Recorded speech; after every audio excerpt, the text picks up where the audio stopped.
Xin chào các bạn. Khi nhắc đến Malaysia, người ta thường nghĩ ngay đến Kuala Lumpur phồn hoa, Penang sôi động hay Selangor hiện đại. Nhưng nằm tách biệt bên kia Biển Đông, hai tiểu bang là Sabah và Sarawak thuộc đảo Borneo lại âm thầm bước vào một hành trình phát triển rất riêng với tốc độ và định hướng không giống phần còn lại của liên bang. Ở đó, giữa rừng rậm ngút ngàn và những dòng sông lớn là nơi đang chứng kiến sự chuyển mình mạnh mẽ về cơ sở hạ tầng, khai thác tài nguyên, du lịch sinh thái và cả những dự án đầu tư chiến lược từ trong nước lẫn quốc tế. Câu chuyện về hai tiểu bang đặc biệt này không còn gói gọn trong hình ảnh vùng xa xôi chậm phát triển mà đã dần trở thành biểu tượng cho một Malaysia đa cực, nơi các trung tâm mới đang âm thầm vươn lên và thách thức trật tự phát triển truyền thống của bán đảo.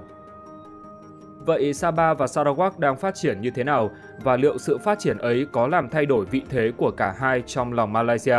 Các bạn hãy cùng 5 phút thôi tìm hiểu ngay bây giờ nhé!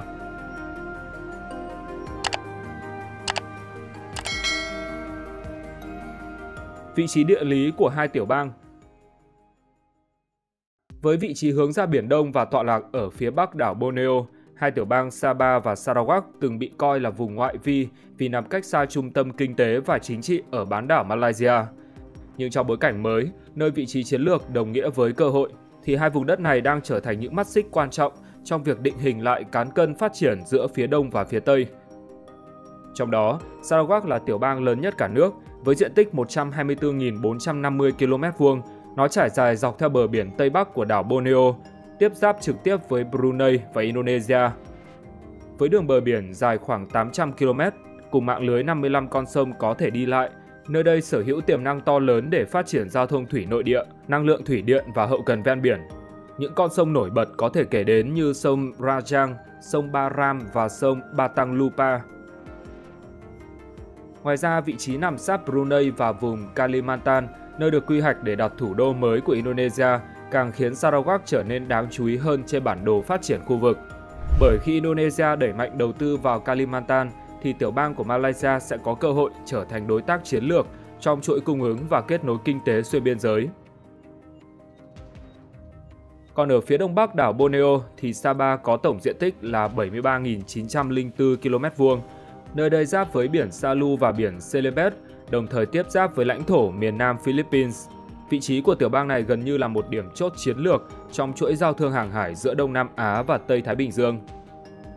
Với đường bờ biển dài 1.743 km và hệ thống cảng biển như Kota Kinabalu, Lahad Datu và Sandakan, Sabah có đầy đủ tiềm năng để phát triển các cụm cảng trung chuyển, dịch vụ logistics và cả ngành công nghiệp chế biến hướng biển. Hơn nữa, việc nằm gần tuyến vận tải biển quốc tế qua biển Sulu và Celebes càng làm gia tăng vai trò chiến lược của khu vực này trong các tính toán dài hạn về phát triển hàng hải và quốc phòng của Malaysia. Bên cạnh lợi thế kết nối biển, cả hai tiểu bang đều sở hữu những cánh rừng nhiệt đới rộng lớn và trù phú nằm trong vùng sinh thái Sundaland, một trong những điểm nóng đa dạng sinh học bậc nhất thế giới. Điểm này không chỉ mang lại nguồn tài nguyên thiên nhiên quý giá mà còn mở ra cơ hội phát triển du lịch sinh thái, du lịch mạo hiểm và nghiên cứu khoa học. Với các khu bảo tồn nổi tiếng như vườn quốc gia Kinabalu, công viên Bako, khu bảo tồn động vật hoang dã Tabin hay thung lũng Danum, thì Sabah và Sarawak đang dần trở thành điểm đến hấp dẫn trong bản đồ du lịch toàn cầu. Từ đó biến sự biệt lập về địa lý từng bị coi là rào cản, thì giờ đây lại trở thành thỏi nam châm thu hút du khách quốc tế, những người muốn tìm kiếm trải nghiệm nguyên sơ, độc đáo và gần gũi thiên nhiên.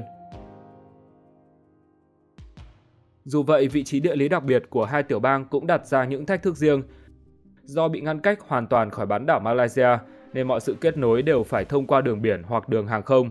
Điều này dẫn đến chi phí hậu cần cao hơn, thời gian vận chuyển dài hơn, đòi hỏi hạ tầng kỹ thuật phải mạnh mẽ và đồng bộ hơn.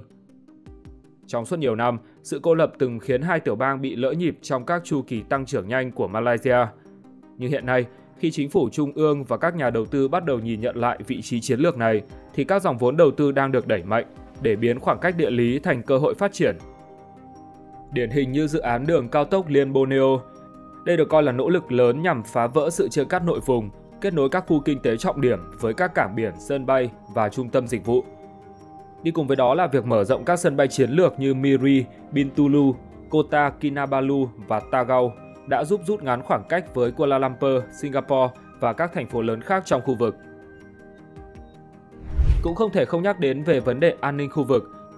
Với việc tiếp giáp vùng biển có tranh chấp và khu vực hoạt động mạnh của các nhóm tội phạm xuyên quốc gia như cướp biển, buôn lậu và di cư bất hợp pháp, thì nơi đây được xem như tiền tuyến trong việc bảo vệ chủ quyền và an ninh biên giới của Malaysia.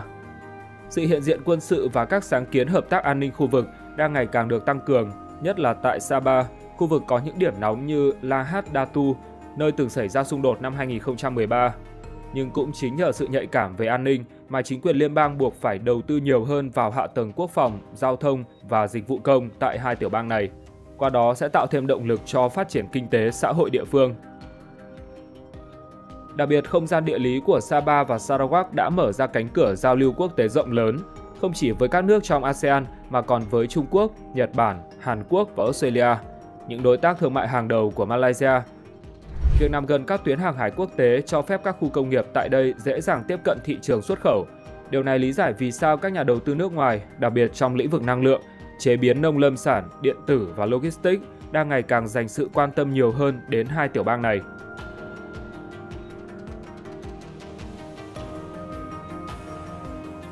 Nền kinh tế phát triển. Trong khi Sarawak nổi tiếng với những cánh rừng rậm nguyên sinh, sông ngòi chằng chịt và trữ lượng tài nguyên thiên nhiên phong phú, thì Sabah lại sở hữu đường bờ biển dài, hệ sinh thái đa dạng cùng một nền du lịch sinh thái đang trên đà phát triển mạnh mẽ. Dù mỗi tiểu bang có thế mạnh riêng, nhưng cả hai đều có điểm chung, đó là nền kinh tế phụ thuộc nặng vào khai thác tài nguyên thiên nhiên, nhất là dầu khí, gỗ và các sản phẩm từ rừng. Tuy nhiên, bức tranh kinh tế đang dần đổi màu khi mà hai vùng đất này đang nỗ lực tái cấu trúc mô hình tăng trưởng, hướng tới các ngành giá trị cao hơn như công nghiệp chế biến, logistics, dịch vụ và du lịch xanh. Riêng tại Sarawak thì năm 2024 đã đánh dấu một bước tiến đáng kể. Với dân số là 2.474.000 người, tiểu bang này ghi nhận GDP đạt gần 34,7 tỷ đô la Mỹ và chiếm 8,3% GDP cả nước. Con số ấy đã đưa nơi đây vào nhóm 4 tiểu bang có đóng góp lớn nhất vào nền kinh tế Malaysia. Nhờ vậy, con số bình quân đầu người cũng đạt mức 14.026 đô la Mỹ và xếp hạng thứ 4 toàn quốc. Động lực tăng trưởng cốt lõi vẫn đến từ ngành dầu khí, đặc biệt là khí tự nhiên hóa lỏng, lĩnh vực mà Petronas cùng các đối tác quốc tế như Shell hay Nippon Oil đều khai thác mạnh mẽ tại đây. Cụ thể, nó nắm giữ hơn một nửa trữ lượng dầu khí của cả nước, với khoảng 1,8 tỷ thùng dầu và khoảng 1.305 tỷ mét khối khí đốt tiêu chuẩn.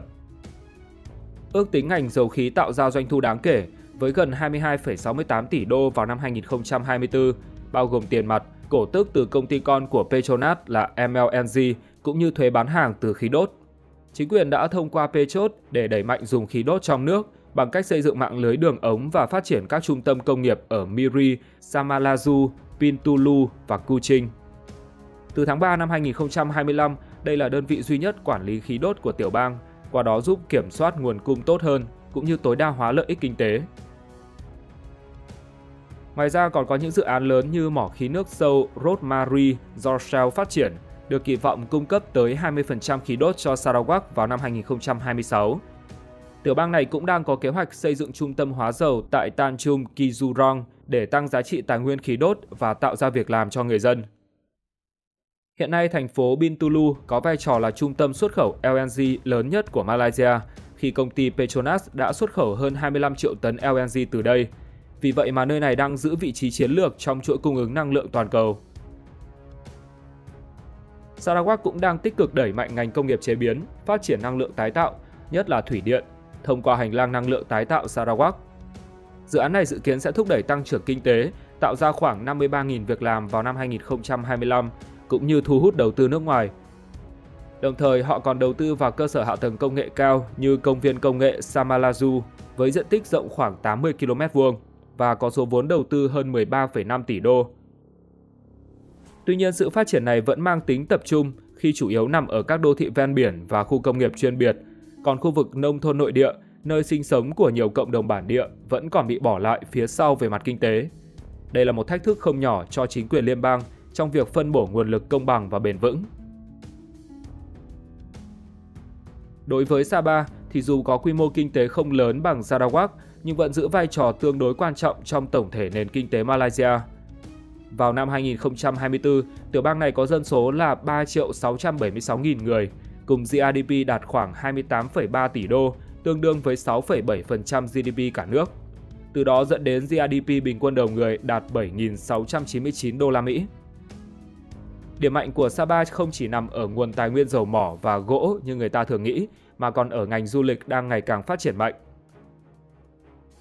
Với các điểm đến nổi tiếng như thành phố Kota Kinabalu, núi Kinabalu hay quần đảo Sipadan, nơi đây đã thu hút 3.140.000 lượt khách vào năm 2024, tạo ra doanh thu du lịch hơn 1,7 tỷ đô. Họ cũng đặt mục tiêu thu hút ít nhất 3.500.000 khách du lịch vào năm 2025, qua đó càng chứng tỏ khả năng phục hồi và tăng trưởng mạnh sau đại dịch.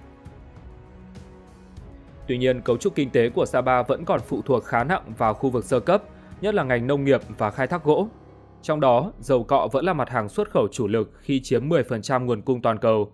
Bên cạnh đó còn có hải sản, cao su và cacao. Hơn nữa, cơ sở hạ tầng và kết nối giao thông trong tiểu bang vẫn còn tương đối yếu kém và gây trở ngại cho sự phát triển đồng đều giữa các vùng miền. Chính quyền trong những năm gần đây đã cố gắng thu hút đầu tư nước ngoài thông qua các khu vực kinh tế đặc biệt, nhưng mức độ thành công vẫn còn khiêm tốn do nhiều yếu tố như thiếu nhân lực chất lượng cao, hạn chế thể chế và rào cản hành chính. Như vậy, Sapa và Sarawak đang từng bước rũ bỏ hình ảnh cũ kỹ của những vùng ngoại vi để vươn lên thành các trung tâm kinh tế năng động hơn.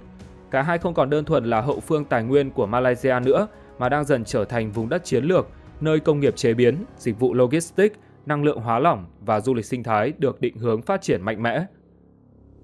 Động lực tăng trưởng mới không chỉ nằm ở công nghiệp và dịch vụ trên đất liền, mà còn đến từ vùng biển giàu tài nguyên nằm sát cạnh hai tiểu bang này.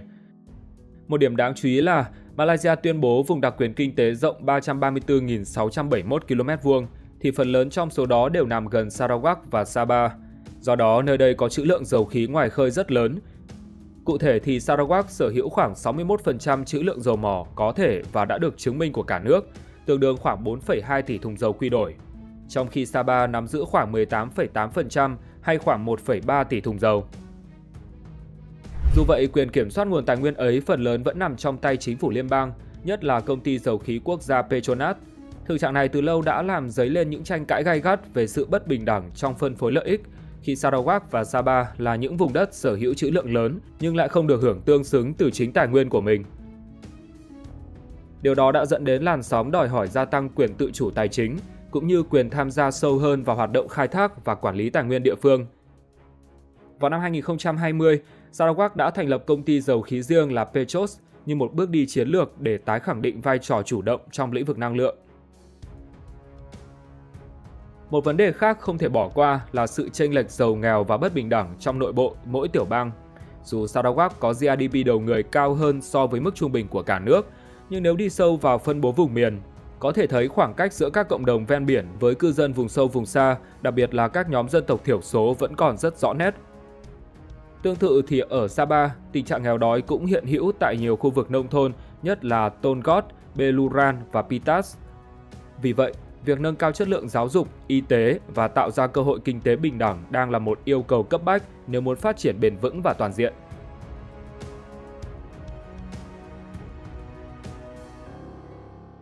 Đẩy mạnh đầu tư công. Trong bức tranh tái cơ cấu phát triển của Đông Malaysia, đầu tư công đang giữ vai trò như một cú hích chiến lược để rút ngắn khoảng cách phát triển giữa hai bờ Đông Tây. Một minh chứng rõ nét là dự án đường cao tốc liên Borneo. Với chiều dài 2.083 km, nó nối các thành phố lớn ở cả hai tiểu bang, giúp liên kết giao thông chặt chẽ hơn bao giờ hết. Cụ thể thì ở Sarawak, tuyến này có chiều dài khoảng 1.077 km, được chia thành 92 đoạn, nối 9 trong số 11 phân khu từ Sematan ở phía Tây đến Merapok tại biên giới Sabah ở phía Đông. Còn tại Sabah, chỉ riêng giai đoạn 1 đã trải dài 706 km, với quá trình xây dựng đang diễn ra và được chia thành nhiều gói thầu để nâng cấp và mở rộng mạng lưới đường bộ. Tính đến đầu năm 2025, khoảng 12,4% dự án đã hoàn thành và chính quyền vẫn đang nỗ lực để đẩy nhanh tiến độ thi công. Dự án này đang biến những đoạn đường một chiều cũ kỹ thành cao tốc 4 làn xe, giúp rút ngắn thời gian di chuyển, tăng độ an toàn và kết nối mạnh hơn giữa các vùng. Cầu cống, nút giao thông, chẳng hạn như cầu Durin bắc qua sông Rajang cũng được xây dựng đồng bộ. Qua đó, tuyến đường sẽ giúp giảm chi phí vận tải, mở ra cơ hội thương mại và thu hút đầu tư tư nhân. Những vùng trước đây biệt lập ở nội địa Sarawak hay phía bắc Sabah vốn chỉ có thể tiếp cận bằng đường đất hoặc đường thủy, thì giờ đã được nối liền dễ dàng với các trung tâm đô thị. Hơn nữa, đường cao tốc Liên Borneo còn là một phần của mạng lưới đường cao tốc châu Á, giúp kết nối Sabah và Sarawak qua Brunei, góp phần vào việc tăng cường hội nhập kinh tế trong khu vực. Không chỉ dừng lại ở hạ tầng giao thông, Sarawak còn đang được đầu tư rất mạnh vào việc đưa điện đến vùng sâu vùng xa, chủ yếu thông qua chương trình điện khí hóa nông thôn. Với sự hỗ trợ từ chính phủ liên bang thì hàng trăm làng từng bị cô lập nay đã có điện, giúp cải thiện cuộc sống, hỗ trợ học hành và mở ra cơ hội làm ăn cho người dân địa phương. Đầu tiên phải nhắc tới nhà máy thủy điện Bakun. Nhà máy này đã đi vào hoạt động từ năm 2011 và là nhà máy thủy điện lớn nhất Sarawak với công suất lên tới 2.400 MW. Nằm trên sông Batang Balui, hồ chứa của nó rộng tới 695 km2 và dung tích là 43,8 tỷ mét khối. Bakun không chỉ cung cấp năng lượng cho tiểu bang mà còn cho lưới điện quốc gia và hỗ trợ đáng kể cho các khu công nghiệp như Samalaju thông qua hành lang năng lượng tái tạo Sarawak. Cách đó không xa là nhà máy thủy điện Murum. Nó nằm trên sông Murum, một nhánh của sông Rajang và có công suất 944 MW. Ngoài ra, Sarawak còn đang triển khai thêm các hệ thống năng lượng mặt trời nổi ngay trên hồ chứa của Bakun và Murum. Dự kiến sẽ tăng thêm lần lượt 500 MW và 600 MW điện. Đây là hướng đi vừa xanh lại vừa thông minh nhằm thu hút đầu tư từ nước ngoài. Bên cạnh các nguồn điện lớn, Sarawak còn mở rộng điện đến vùng nông thôn qua nhiều chương trình khác nhau. Và tính đến đầu năm 2025, khoảng 98,6% vùng nông thôn ở đây đã có điện.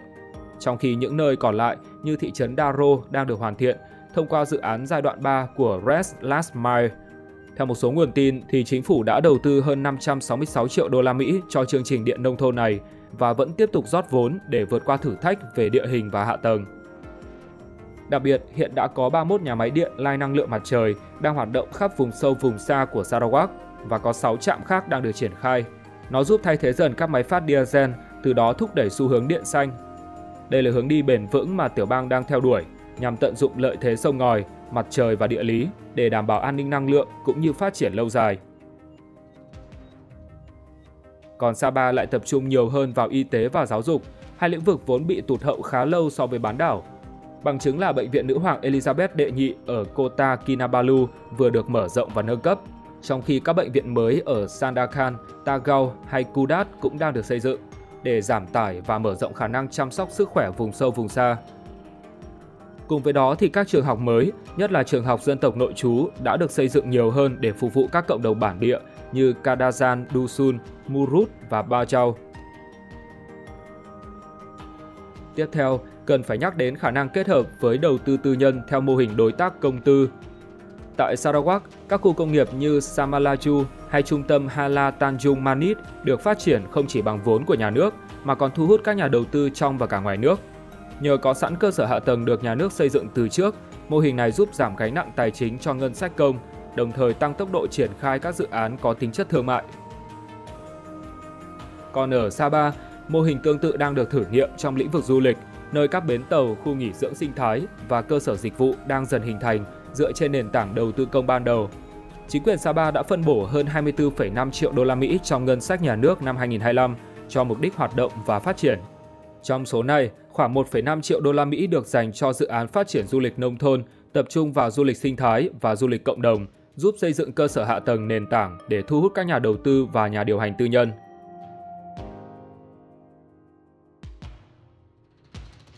Đầu tư vào quân sự. Khi nói đến đầu tư quân sự của Malaysia, phần lớn sự chú ý vẫn thường tập trung vào các căn cứ ở bán đảo như căn cứ không quân Butterworth, căn cứ hải quân Duyong hay doanh trại quân đội Johor, những nơi gần trung tâm hành chính và kinh tế quốc gia. Tuy nhiên, trong những năm gần đây, vùng đất phía đông Malaysia đang dần trở thành khu vực ưu tiên trong chiến lược tăng cường sự hiện diện quân sự và củng cố an ninh quốc phòng của chính phủ. Sự thay đổi ấy không đơn thuần chỉ là phản ứng trước các nguy cơ tiềm ẩn từ bên ngoài, mà còn thể hiện một hướng đi có tính toán trong chính sách quốc phòng toàn diện. Đầu tiên cần phải khẳng định rằng, vị trí địa lý của Sabah và Sarawak khiến hai tiểu bang này có ý nghĩa chiến lược không thể xem thường. Cả hai đều nằm giáp Biển Đông, một khu vực đang chứng kiến sự cạnh tranh ngày càng quyết liệt giữa các cường quốc trong và ngoài khu vực. Riêng Sabah, với vị trí nhìn ra phía Nam Biển Đông và tiếp giáp trực tiếp với Philippines, là nơi có đường bờ biển dài 1.743 km, vùng đặc quyền kinh tế rộng lớn, đồng thời cũng là cửa ngõ tiếp cận các tuyến hàng hải trọng yếu. Trong khi Sarawak giáp với Brunei và có phần lãnh thổ trải dài theo chiều dọc Tây Bắc đảo Borneo, tạo thành một vành đai phòng thủ phía đông của Malaysia. Vì vậy không quá ngạc nhiên khi chính phủ liên bang đã lựa chọn cả hai tiểu bang này làm trung tâm của nhiều chương trình tăng cường hiện diện quân sự và củng cố an ninh biên giới trong thời gian gần đây.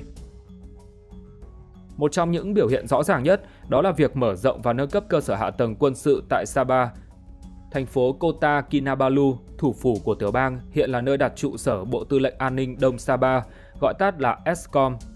Nó được thành lập từ năm 2013 sau sự kiện phiến quân Hồi giáo từ Philippines xâm nhập vũ trang ở Lahad Datu.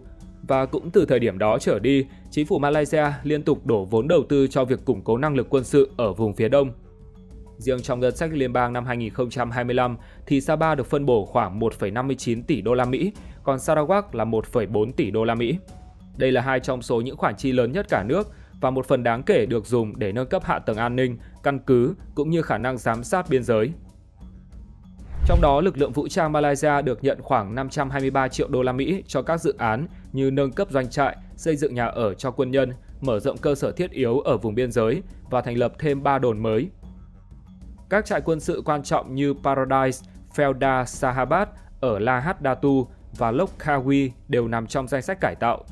Ngoài ra còn có cả các phòng khám sức khỏe và nha khoa mới phục vụ cho quân đội. Bên cạnh đó, quân đội Malaysia cũng đang gia tăng hiện diện ở cả ba lực lượng, bao gồm lục quân, hải quân và không quân. Đồng thời, hệ thống radar, máy bay tuần tra biển và tàu chiến nhỏ cũng được bố trí thường trực ở khu vực này.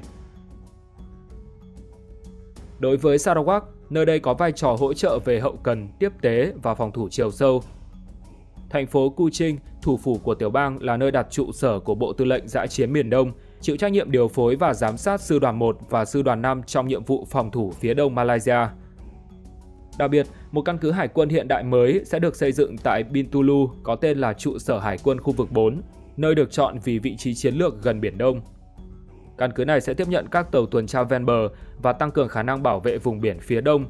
Bộ Quốc phòng đang thúc đẩy tiến độ thi công để đảm bảo hoàn thành đúng hạn vì tầm quan trọng của khu vực ngày càng lớn. Ngoài ra, cả hai tiểu bang còn được chú trọng việc huấn luyện và hợp tác quốc tế. Ví dụ nổi bật là cuộc tập trận Kerris Strike 2024 với sự tham gia của quân đội Malaysia, Mỹ và Úc ngay tại Sabah nhằm nâng cao khả năng phối hợp tác chiến. Trước đó, vào năm 2022, Bộ Tư lệnh An ninh Đông Sabah còn kết hợp với Bộ Tư lệnh Tác chiến đặc biệt Hoa Kỳ trong một cuộc tập trận kéo dài 3 tuần, tập trung vào cứu trợ y tế và kết nối cộng đồng địa phương. Hay vào tháng 4 năm 2024, Kota Kinabalu đã tổ chức khóa đào tạo chống khủng bố hàng hải EU-Malaysia nhằm tăng cường an ninh vùng biển nhạy cảm giữa ba nước Malaysia, Philippines và Indonesia. Xét trên bình diện chiến lược, đầu tư vào quân sự ở đây không chỉ là biện pháp phòng thủ mà còn là thông điệp khẳng định chủ quyền lãnh thổ một cách rõ ràng, đặc biệt trong bối cảnh tranh chấp chủ quyền trên Biển Đông vẫn còn tiềm ẩn rất nhiều bất ổn.